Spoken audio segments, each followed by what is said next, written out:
জামাত শিবিরের যারা স্ট্রাকচারের মধ্যে থাকে তারা এসব কর্মকাণ্ড করে না, এটি রাসেল ভাই বললেন। হ্যাঁ, তো তার মানে স্ট্রাকচারের বাইরে যারা আছে তাদেরকে লাইসেন্স দেওয়া আছে, মানে সমর্থক তারা সমর্থক কিন্তু আপনি তো তাদের মধ্যে কন্ট্রোল করতে পারবেন না। আপনি আপনার যে জনশক্তি আছে এই জনশক্তিকে আপনি কন্ট্রোল করতে পারবেন, বহিষ্কার করতে পারবেন, কিন্তু আপনার জনশক্তি না, আপনি তাকে কিভাবে কন্ট্রোল করবেন? কন্ট্রোল করতে আপনি করতে পারবেন না। এটা সব দলের একই অবস্থা, সব দলের একই অবস্থা। এইটা করার জন্যই তো আমার লাগবে ওই যে গুপ্তর সলিউশনটা লাগবে, যে আমি যতক্ষণ না খুঁজে বের করছি যে তুমি জামাত শিবির, ততক্ষণ বলছো আমি সাধারণ নাগরিক, সাধারণ ছাত্র, কিন্তু কাজ করছো জামাত শিবিরের।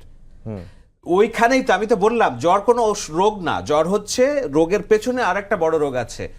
এই যে অস্থিরতা দেখছেন, এটা কোনো রোগ না, রোগের পেছনের উপসর্গটা হচ্ছে যে তোমার সুশৃঙ্খল রাজনীতি, সুস্থ রাজনীতি, পরিচয়ের রাজনীতি। এবং এটাকে কি বলে, আমি অপরাধ করে প্রমাণিত একদম ইনভেস্টিগেশন করে যখন আমি সামনে এনে বলছি না তুমি শিবির, তখন বলছে আচ্ছা আমি শিবির, কিন্তু তার আগ পর্যন্ত যে লুকিয়ে রাখার যে রাজনীতি, এই জায়গায় ওষুধ দিতে হবে। রাসেল আপনি মানেন আর না মানেন, এই জায়গায় ওষুধ দিতে হবে, না হলে জ্বর কিন্তু বাড়তেই থাকবে। এটার ওষুধ কি তাহলে?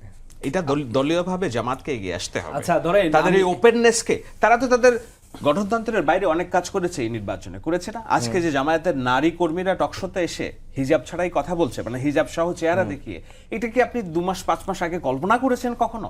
জামায়াত ইসলামীর রাজনীতির ব্যানারে একজন হিন্দু নির্বাচন করবে কল্পনা করেছেন কখনো? জামায়াত ইসলামী তাদের লোগো থেকে দিন প্রতিষ্ঠার ফেলে দিবে কল্পনা করেছেন কখনো? তারা তো স্ট্রাকচারের বাইরে এসে তারা রাজনীতি করছে। একজন বীর মুক্তিযোদ্ধার নেতৃত্বে স্পিকার লিডারশিপ মেনে তারা রাজাকারের দল হয়েও তারা সংসদে তারা সম্মান করে কথা বলছে, because they are trying to be a moderate political party. তো সবই করছেন আপনি, কিন্তু আপনার গুপ্ত রাজনীতির ন্যাচার আপনি এখনো কেন ওই মানে আছে না, যে ধরেন একটা প্রবাদ আছে না, যে চিল যত উপরেই উঠে তার নজর থাকে ভাগাড়ে, কারণ ওখানে দেখে যে সে মৃত গবাদি পশু খেতে পারে কিনা। তো জামাত তো উপরে উঠতেছে আস্তে আস্তে, তোমার নজর কেন ভাগাড়ে থাকবে? Upgrade yourself.